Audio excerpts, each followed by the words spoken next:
जीवन की सदी हुई चर्या, चेहरे पर वही सौम्यता, कभी शब्दों से अपशब्द बोलते नहीं, कभी जिंदगी में नहीं बोला उन्होंने। एक दिन की बात है, बैठे हुए थे और बहुत सारे लोग बैठे हुए थे और कहने लगे कि देखो वो है ना सोने की चिड़िया वाली पुस्तक पढ़ लेना, अच्छी है, उसमें देश के बारे में बहुत अच्छा लिखा हुआ है। वो लोग समझे नहीं। आचार्य जी ने फिर कहा वो सोने की चिड़िया वो पुस्तक है ना। इतने में पास में बैठे मुनिराज और ब्रह्मचारी लोग बैठे हुए थे, उन्होंने कहा आचार्य जी वो पुस्तक का नाम पूरा ये है, सोने की चिड़िया नहीं, आगे और भी है, सोने की चिड़िया लुटेरे अंग्रेज, सोने की चिड़िया लुटेरे अंग्रेज, 3 बार बोले, लेकिन आचार्य जी ने ध्यान ही नहीं दिया। हाँ बोल रहा हूँ ना, सोने की चिड़िया वाली पुस्तक पढ़ लेना। नहीं आचार्य जी आगे वो है। आचार्य जी धीरे से बोलते हैं, जब सोने की चिड़िया कहने से काम चल सकता है तो ये शब्द क्यों बोलना पड़े। कितनी गहरी बात है, मतलब जिनके शब्द में भी कभी ये ऐसे शब्द नहीं आते, इनका मन कितना पवित्र। धन्य है प्रभु, हमें तो इस भाव में जैसे तीर्थंकर का दर्शन हो गया, जिनका जीवन ऐसा और ऐसे ही उनके नक्शे कदम पर चलने वाले बिल्कुल सौम्यता के धनी हमारे आचार्य भगवान समय सागर जी महाराज। इतनी सौम्यता, इतनी समता उनके जीवन में, जैसे कि समय सार का हम दर्शन कर रहे हैं। और उनकी सौम्यता की गहराई में डूब जाए तो लगता है कि हम समय सार का ही रसास्वादन कर रहे हैं। उनकी चर्या को देखें तो लगता है कि मूलाचार का ही हम पठन पाठन कर रहे हैं। वास्तव में क्षमा तो उनके जीवन में आ उतरती है, जिनके जीवन में ऐसी अनुभूतियाँ होती हैं, आप लोग भूले नहीं होंगे। मैं आपको ले जाना चाह रही थी जिस स्थान पर, वो आप लोगों को पता है ना, वो 2 मित्र की कहानी में सुना रही थी आपको। हाँ, हुआ ये कि दोनों की आपस में अनबन हो गई। विघ्न संतोषी व्यक्तियों ने कुछ ऐसी गलत फहमियाँ पैदा कर ली कि दोनों दूर हो गए, और धीरे धीरे इन दोनों में इतनी दुश्मनी हो गई, इतनी दुश्मनी हो गई कि अब एक दूसरे का चेहरा भी नहीं देखते। क्षमा वाणी हर वर्ष मनाई जाती है, लेकिन उनकी क्षमा वाणी नहीं हो पा रही है। वो दिन कब आएगा, जैसे कि हमारे ऋषि मनीषियों ने कहा है, दुश्मनों को भी क्षमा कर देते, जैन होने का परिचय देते। सुन रहे हो आप लोग, मैं आपको सुना रही हूँ। जैन हो तो दुश्मनों को भी माफ़ कर दीजिएगा। उसी दिन से तुम जैन सच में लिखने के अधिकारी हो जाओगे, जैन कहलाने के अधिकारी हो जाओगे। जिनको दुश्मनों को भी क्षमा करने का भाव आ जाता है, अरे उपकारियों को भी क्षमा करने का भाव नहीं आता, इतनी कठोरता हृदय में आ गई है। अब देखते हैं क्या होता है। 1 वर्ष बीता, 2 वर्ष बीते, लगभग 20 वर्ष बीत गए। 20 वर्ष बीत गए, लेकिन आपस में इतनी भयंकर दुश्मनी हो गई कि दोनों ने घर बदल ली। जो पास पास में रहते थे घर बदल दिए, राम उस गली में तो श्याम इस गली में। आखिर एक बार ऐसा अवसर आया, संत का चौमासा हुआ, क्षमा वाणी पर्व का अवसर आया, और जब प्रवचन हुआ तो उसके राम के हृदय में कुछ ऐसा परिवर्तन हुआ। काहे का राम, कैसा राम, नाम तो राम है तेरा और काम कितने गलत कर रहा है तू। 20 वर्ष हो गए, जो तेरा अपना खास मित्र था उसे ऐसी दुश्मनी नहीं। और संत ने कहा था कि आज तुम्हें अपने चाहे कितने भी दुश्मन हो, सबके यहाँ जाना है और सबको क्षमा करना है, सबसे क्षमा मांगना है, तभी तुम्हारी क्षमावाणी पूर्ण होगी। सुन रहे हैं आप सब लोग? आज तुम क्षमावाणी मनाने आए हो ना, तो तुम्हारी क्षमावाणी तभी पूर्ण मानी जाएगी जब तुम्हारा कोई भी दुश्मन हो, उसको जाकर के उसके घर चले जाना, उसको क्षमा मांग करके हृदय से क्षमा कर देना, और इसके बाद में कोई गांठ नहीं रखना। तो आज तुम्हारा क्षमावाणी पर्व सच में मनाना सार्थक हो जाएगा। और हकीकत की बात कहती हूँ, जब मध्य प्रदेश में हमारा चातुर्मास हो रहा था, एक महानुभाव की उनके किसी व्यक्ति से 10 वर्ष से बिल्कुल भयंकर दुश्मनी थी। पर उनका नियम था कि माता जी जहाँ आहार करने जाएंगी वहाँ प्रथम औषधि लेकर के मैं ही जाऊँगा और मैं ही चलाऊँगा। अब संयोगवश हमारा उसी के यहाँ आहार हो गया, पड़गान हो गया। अब वो क्या करे, उसका नियम था कि औषधि तो मैं ही चलाऊँगा। अब आए तो कैसे आए, दुश्मन के घर में पैर तो रख ही नहीं सकते। पुराने लोग कहा करते थे कैसा भी हो पर संबंध बनाए रखिए, मन मिले या ना मिले, दिल मिले या ना मिले, हाथ मिलाते रहिए, हाथ मिलाते रहिए। एक न एक दिन हाथ मिलाते मिलाते तुम्हारा मन भी मिल ही जाएगा। अब क्या हुआ, वो खड़े रहे, नीचे आए, ठिठक गए, कैसे जाऊं। आखिर संकल्प था तो धीरे धीरे वो ऊपर आए। जैसे ही ऊपर आए लोग तो बिल्कुल दहशत में आ गए, अरे ये अपने यहाँ कैसे आ गए। लेकिन उनका संकल्प था और मुझे भी मालूम था कि इनकी अनबन है। ठीक है, मैंने उन लोगों से इशारे से कहा कि उनको आगे आ जाने दो। अब उनको बोलना ही पड़ा, आइए आइए आगे आइए। वर्षों के बाद में उन्होंने औषधि दे दी, जाने लगे। हमने इशारा किया बैठ जाइए, वो बैठे रहे, आहार हो गया। इसके बाद में उन्हें 2 मिनट का जो मुझे कहना था क्षमावाणी के विषय में दिल से कहा, और वो दिन का दिन था। मेरे कहते कहते वो दोनों एक दूसरे के गले मिले। आज तुम्हारा भोजन यही होगा, उन्होंने कहा। और इसके बाद में शाम को सारा परिवार दूसरे के घर पर भोजन करने के लिए गया। सारा मन मुटाव खत्म हो गया और वो इतने प्रसन्न थे।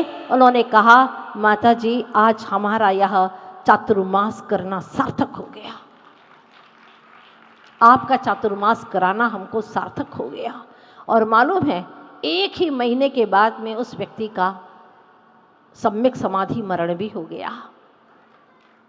अगर वो द्वेष में जाते तो क्या लेकर के जाते, पता नहीं, भवो भवो तक वैर भाव चलता। इसीलिए आपसे मैं कहना चाहती हूँ कोई भी वैर भाव रखना ही नहीं, ये सिद्धांत बना लेना।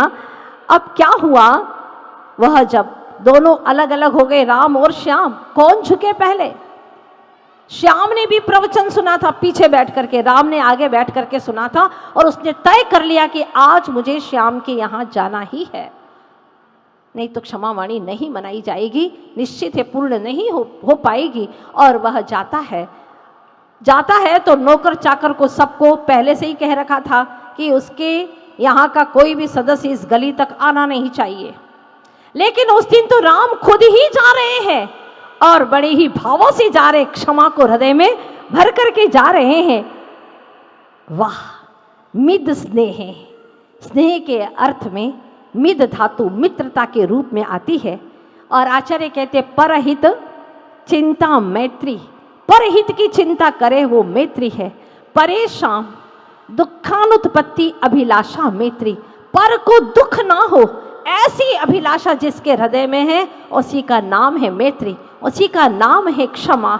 मेरी वजह से वो कितने वर्षों से बहुत दुखी है, पीड़ित है, मुझे आज क्षमा मांगने जाना है, और पवित्र भाव से जा रहा है। नौकर दौड़ करके गए, सेठ जी गजब हो गया, क्या हो गया।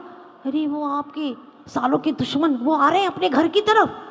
क्या बात कर रहे हो, सच में। हाँ सेठ जी, आपको विश्वास नहीं, आप छत पे जाकर के देख लो, वो अपनी गली की तरफ आ रहे हैं। और उन्होंने ऊपर से देखा कि सच में राम आ रहे हैं, लेकिन बड़ी ही उनके चेहरे पर सौम्यता है, शांति है, क्षमा का भाव लिए आ रहे हैं।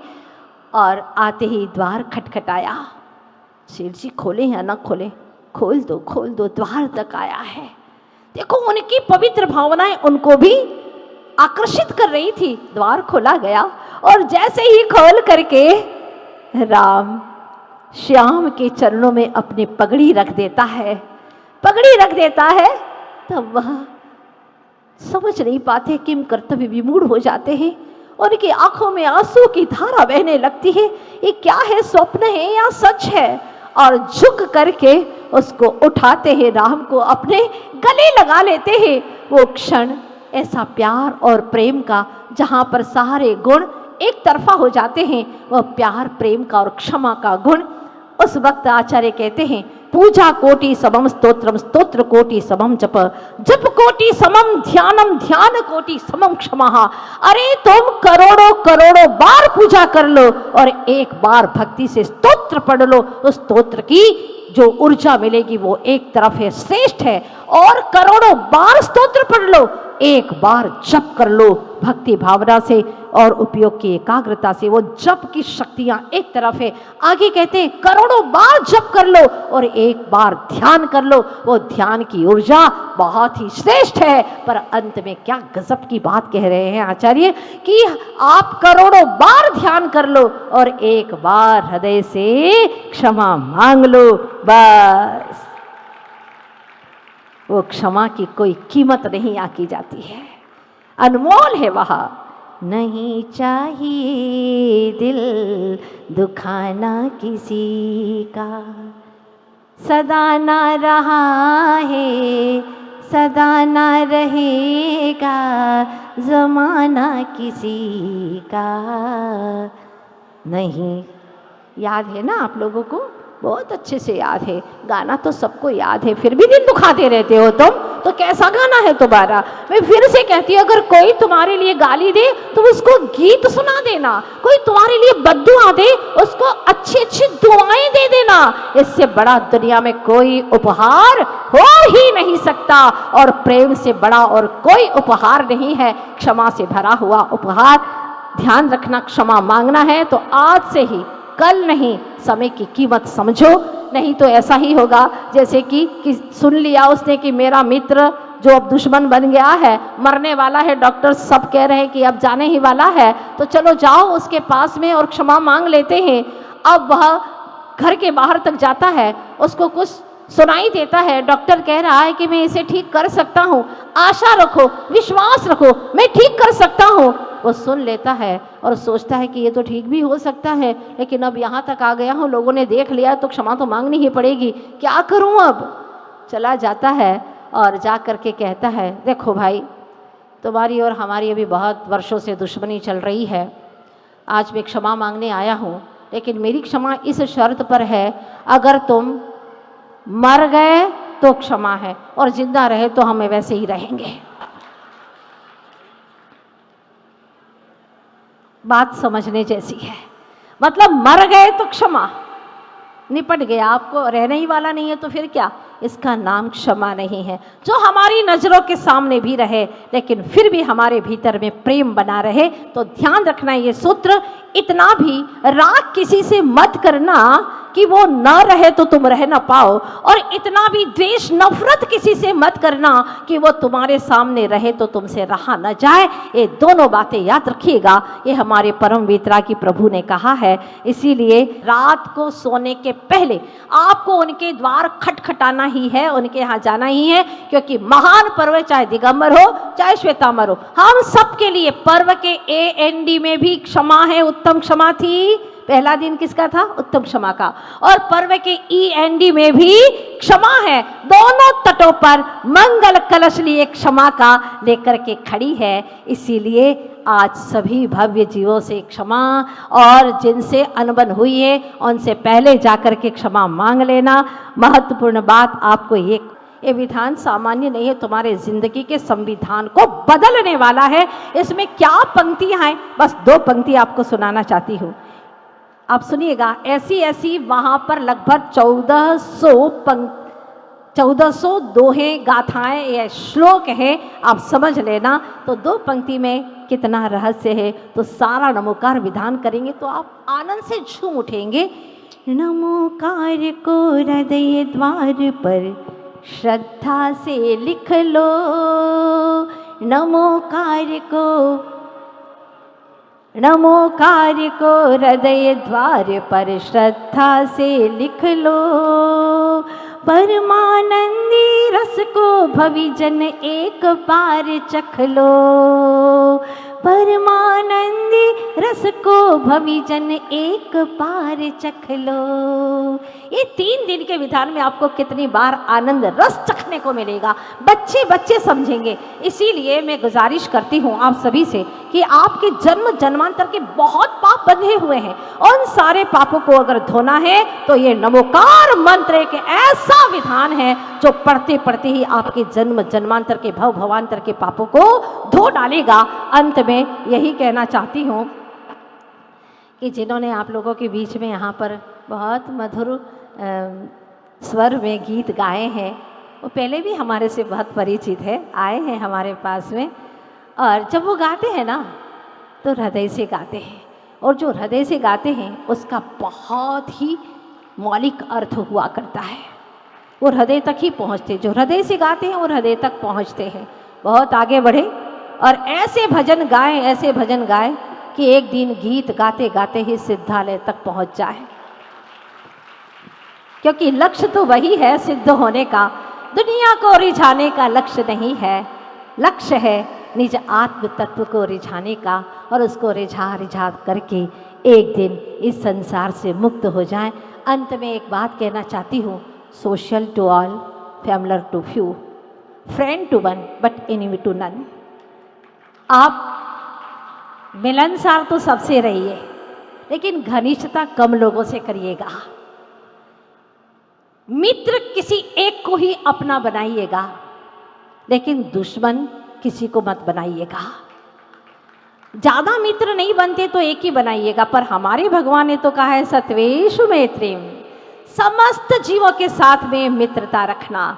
और खम्मामि सब जीवाना, मनुष्य नाम नहीं और न ही जैनी नाम भी नहीं, जितने भी जीव हैं उन सब से क्षमा भाव, एक इंद्रिय से पंच इंद्रिय तक, भगवान से भी। हे भगवान, अगर आपका कहीं से अनादर किया हो, हे गुरु महाराज आपसे अगर कहीं कोई मुझसे अपमान हो गया हो, सम्मान में कमी हो गई हो, विनय में कमी हो गई हो, तो मुझे क्षमा करना। हे माँ जिनवाणी, तुम्हारी आज्ञा को भंग किया हो तो मुझे क्षमा करना। सभी जीवों से आज हृदय को पवित्र कर लेना, फिर देखो जीने का कितना मज़ा आता है। और अंत में बात याद रखिएगा, गतिशील करो चरणों को, मंजिल पास नहीं है, काल चक्र गतिमान किसी का दास नहीं है। हर श्वास को सार्थक कर डालो तुम, क्योंकि श्वासों का पल भर भी विश्वास नहीं है, श्वासों का पल भर भी विश्वास नहीं है। पता नहीं ये श्वास फिर मिले ना मिले, कल के लिए मत सोचना कि कल क्षमा मांगेंगे। आज ही तैयार हैं सभी लोग, और उनके पास पहले जाना जिसका वर्ष भर में मन मुटाव हुआ हो, और सच्ची क्षमा वाणी आज आपको करना है। जिसके हृदय में दुश्मन के प्रति भी प्रीति है, सच में उसी के हृदय में क्षमा सच्ची है, उसी के हृदय में क्षमा सच्ची है। आप सभी क्षमाशील बने, हम सभी क्षमाशील बने, और एक दिन सिद्ध परमात्मा बने। इन्हीं शुभकामनाओं के साथ में क्षमा के अवतार आचार्य गुरुवर्ष विद्यासागर जी महाराज की